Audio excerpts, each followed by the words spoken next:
So, first of all అందరికీ నమస్కారం. ఇప్పుడు జీడీఎస్ రిజల్ట్ వచ్చిన తర్వాత ఎవరైతే సెలెక్ట్ అయినటువంటి క్యాండిడేట్స్ ఉంటారో, వాళ్ళకి డాక్యుమెంట్ వెరిఫికేషన్ అనేది కంపల్సరీగా ఉండే ప్రాసెస్ అనమాట. ఈ సెలక్షన్ ప్రాసెస్‌లో ఇది ఒక పార్ట్ ఆఫ్ ప్రాసెస్ అనమాట. సో, ఈ డాక్యుమెంట్ వెరిఫికేషన్‌కి మనము ఏ డాక్యుమెంట్స్‌ని తీసుకెళ్ళాలి, అలాగే ఏ డాక్యుమెంట్స్‌ని మనం ముందుగానే రెడీ చేసుకొని పెట్టుకోవాలి అనే దాని గురించి ఈ వీడియోలో డిస్కస్ చేద్దాం. ఫస్ట్ ఆఫ్ ఆల్ కానీ ఇంకా ప్రాసెస్ కంప్లీట్ అయితే అవ్వలేదు. సో, ఫస్ట్ మెరిట్ లిస్ట్ వదిలిన తర్వాత సెలెక్టెడ్ స్టూడెంట్స్‌కి ఈ డాక్యుమెంట్స్ ఏమేమైతే కావాలో వాటి గురించి డిస్కస్ చేద్దాం. డాక్యుమెంట్ వెరిఫికేషన్‌లో మిస్టేక్ అయితే సెలక్షన్ క్యాన్సిల్ కూడా అయ్యే ఛాన్సెస్ చాలా ఎక్కువుంటాయి. కాబట్టి ఈ వీడియో కంప్లీట్‌గా చూడండి. ఇన్ డీటెయిల్‌గా మనం ఎక్స్‌ప్లెయిన్ చేద్దాం. అండ్ అలానే ఇండియా పోస్ట్ జీడీఎస్ రిక్రూట్‌మెంట్‌లో సెలక్షన్ అయిన తర్వాత డాక్యుమెంట్ వెరిఫికేషన్ ఉంటుంది. మీ డివిజన్ ఆఫీస్ నుండి కాల్ గాని, లేదు అంటే మెసేజ్ గాని వస్తుంది. లేదు అంటే పోస్ట్ ద్వారా మీకు లెటర్ అయితే పంపిస్తారనమాట. సో, ఇలా మీకు మీరిలా సెలెక్ట్ అయ్యారు ఇలా జీడీఎస్ ఆన్‌లైన్‌లో. కాబట్టి మీరు దాన్ని డాక్యుమెంట్ వెరిఫికేషన్‌కి అటెండ్ అవ్వాలి. ఈ పలానా తేదీలోపు అని చెప్పేసి మనకొక మెసేజ్ కానీ, ఆర్ ఎల్స్ ఏదైనా కాల్ కానీ, లేదు అంటే కంపల్సరీగా పోస్ట్‌లో అనేది లెటర్ అయితే మనకు ఖచ్చితంగా వస్తుందనమాట. సో, డాక్యుమెంట్ వెరిఫికేషన్ వెళ్ళడానికి మీ దగ్గర మ్యాండేటరీగా కొన్ని డాక్యుమెంట్స్ ఉండాలి. అందులో ఫస్ట్ వచ్చేసి ఏంటంటే మెయిన్‌గా 10థ్.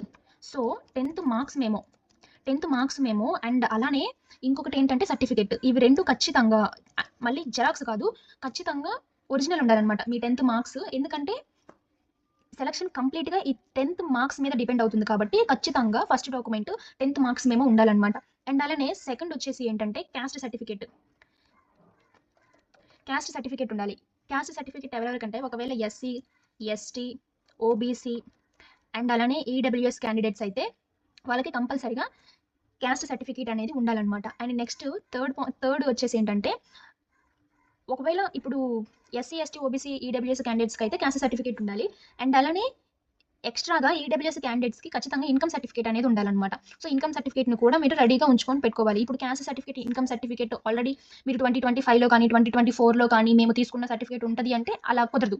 మీరు లేటెస్ట్‌గా మళ్ళీ సచివాలయానికి ఎళ్లి మళ్ళీ క్యాస్ట్‌కి, ఇన్‌కమ్‌కి అప్లై చేసుకోవడం బెటర్ నన్నడిగితే. సో, లేటెస్ట్‌గా వచ్చిద్ది కాబట్టి ఇంకెలాంటి డౌట్ ఉండదనమాట మనకు డాక్యుమెంట్ వెరిఫికేషన్ వచ్చినప్పుడు. అండ్ అలానే థర్డ్ వచ్చేసి ఆధార్. ఆధార్ ఒరిజినల్ అనేది కంపల్సరీగా ఉండాలనమాట. సో, ప్రతి ఒక్కళ్ళకి ఆధార్ అనేది ఉండాలి మ్యాండేటరీగా. అండ్ అలానే ఫోర్త్ పాయింట్ వచ్చేసి రెసిడెన్సీ. రెసిడెన్సీ సర్టిఫికేట్ అనేది ఉండాలనమాట. Residency certificate or else local certificate అంటారు. ఇది కూడా ఉండాలి. ఇప్పుడు రెసిడెన్సీ సర్టిఫికేట్ లేదా లోకల్ సర్టిఫికేట్ ఎలా వచ్చిద్ది అంటే అది చాలా మందికి తెలియకపోవుండొచ్చు. సో, కాబట్టి రెసిడెన్సీ సింపుల్‌గా చెప్పాలి అంటే మీరు పర్మనెంట్‌గా ఎక్కడ ఉంటున్నారు అని గవర్నమెంట్ ఇచ్చిన ప్రూఫ్ అనమాట.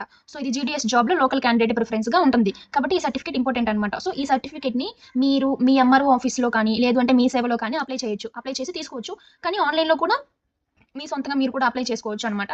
సో, ఆ సర్టిఫికేట్ అప్లై చేసేస్తే మీకు డాక్యుమెంట్ వెరిఫికేషన్ ముందే రావడానికి ఛాన్స్ ఉండిద్ది. సో, వచ్చిన ఛాన్స్‌ని మిస్ చేసుకోకుండా అన్ని జాగ్రత్తగా తీసుకెళ్తే డాక్యుమెంట్ వెరిఫికేషన్‌కి ఇట్ విల్ బి బెటర్ అనమాట. సో, తర్వాత వచ్చేసి కంప్యూటర్ సర్టిఫికేట్ అనమాట. కంప్యూటర్ సర్టిఫికేట్ కూడా మ్యాండేటరీగా ఉండాల్సిన డాక్యుమెంట్ అనమాట. ఈ డాక్యుమెంట్ వెరిఫికేషన్‌లో. కంప్యూటర్ సర్టిఫికేట్ ఏంటంటే మినిమమ్ 60 డేస్ మీరు ఒక కోర్స్ కంప్లీట్ అయ్యి ఉండాలనమాట. అంటే లైక్ ఎలా అంటే ఇప్పుడు ఏదైనా ప్రోగ్రామింగ్ లాంగ్వేజెస్ కానీ అండ్ అలానే మీరు కంప్యూటర్ నాలెడ్జ్ అసలు బేసిక్ నాలెడ్జ్ మీకు ఉన్నట్లుగా సర్టిఫికేట్ ఇస్తారనమాట. కొన్ని ఇన్‌స్టిట్యూషన్‌లోకెళ్ళి మీరు ముందుగానే అప్లై చేసుకుంటే ముందుగానే అడిగితే వాళ్ళు ఇలా కొంత టైం తర్వాత వాళ్ళు దాన్ని ఇచ్చే ఛాన్స్ ఉండిద్దనమాట. సో, కంప్యూటర్ సర్టిఫికేట్ కూడా మ్యాండేటరీగా ఉండాల్సిన డాక్యుమెంట్ అనమాట. ఈ డాక్యుమెంట్ వెరిఫికేషన్ అండ్ అలానే మెడికల్ సర్టిఫికేట్.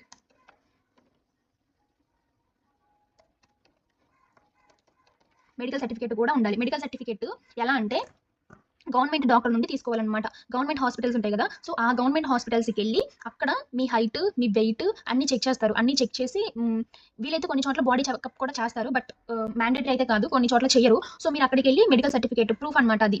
మీరు మొత్తం ఫిజికల్‌గా స్టేబుల్‌గా ఉన్నారు అని చెప్పేసి ఆ మెడికల్ సర్టిఫికేట్ అనమాట. సో, ఈ సర్టిఫికేట్ కూడా మ్యాండేటరీగా ఉండాలి. ఒరిజినల్‌దై ఉండాలి. అండ్ అలానే ఈ ఒరిజినల్ డాక్యుమెంట్స్‌తో పాటు 2 సెట్స్ జిరాక్స్ కాపీస్ కూడా తీసుకెళ్ళాలనమాట. వీటితో పాటు జిరాక్స్ కాపీస్ కూడా తీసుకెళ్ళాలి. అండ్ తర్వాత ఫిజికల్ హ్యాండిక్యాప్డ్ లిస్ట్‌లో మీరు గనక అప్లై చేసి ఉండుంటే దెన్ దానికి కూడా మీరు సర్టిఫికేట్ అనేది తీసుకొని పెట్టుకోవాలనమాట. సో, తర్వాత యూజువల్‌గా 10థ్ సర్టిఫికేట్‌తో సరిపోతుంది.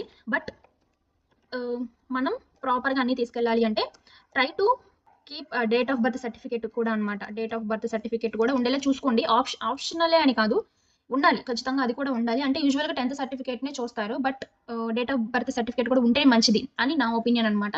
అండ్ అలానే పాస్‌పోర్ట్ సైజ్ ఫోటోస్ ఉండాలి. 2 మ్యాండేటరీగా ఉండాలి. కొంచెం ఎక్కువ తీసుకెళ్ళినా పర్లేదు. అండ్ 2 మాత్రం మ్యాండేటరీగా ఉండాలనమాట. అండ్ తర్వాత ఈ ఒరిజినల్స్‌తో పాటు ఇందాక చెప్పినట్లుగా 2 సెట్స్ ఆఫ్ జిరాక్స్ కాపీస్ తీసుకెళ్ళాలి. అలానే ప్రతి డాక్యుమెంట్ ఖచ్చితంగా ఆన్‌లైన్ అప్లికేషన్ డీటెయిల్స్‌లో మీరు ఎలా అయితే ఫిల్ చేశారో, అప్లికేషన్ అప్లై చేసేటప్పుడు ఎలా అయితే మీ యొక్క డీటెయిల్స్ అన్ని ఫిల్ చేశారో, వాటికి ఈ యొక్క ఒరిజినల్ డాక్యుమెంట్స్‌కి మ్యాచ్ అవ్వాలన్నమాట. ఒక్క స్పెల్లింగ్ కూడా తప్పుండకూడదు.